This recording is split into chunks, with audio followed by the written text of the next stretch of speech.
અગર ટાટા સ્ટીલની વાત કરીએ તો પ્રાઇઝમાં એક લોંગ ટર્મમાં એક વેજ અથવા તો તમે કહી શકો ચેન્ડલનું પેટર્નનું ફોર્મેશન થઈ રહ્યું છે.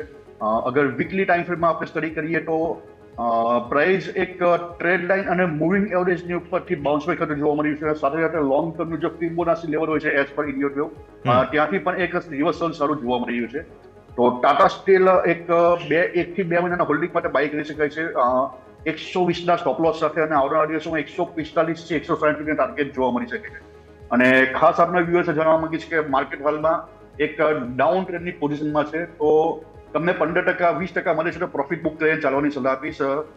જે આપણે પાછલી દિવાળીથી જે માર્કેટમાં બુલ રન જોયો છે કે ભાઈ માર્કેટ નોન સ્ટોપ અપસાઇડ જતું હતું અને તમને સારામાં સારા રિટર્ન મળ્યા હતા, આવનારા સમયમાં કદાચ એવું નહીં, તો તમને જે પણ મળે છે 10 થી 20% પ્રોફિટ બુક કરીને ચાલવાની સલાહ છે. હવે સર આજે પહેલાં તો હું એક વખત તમારા ખાસ લેવલ્સ રિપીટ કરી દઉં. ટાટા સ્ટીલ 145ના ટાર્ગેટ્સ અહીંયાથી ખાસ બની રહ્યા છે અને 120ના સ્ટોપ લોસ. પણ જે 10થી 20% પ્રોફિટ બુકિંગની તમે વાત કરી છે, એ કઈ ટાઈપની પોઝિશન માટે? શું એ લોંગ ટર્મ માટે, શું એ શોર્ટ ટર્મ માટે, કઈ રીતે એ ખાસ ટાઈમ ફ્રેમને સમજવી જોઈએ પ્રોફિટ બુકિંગ માટે?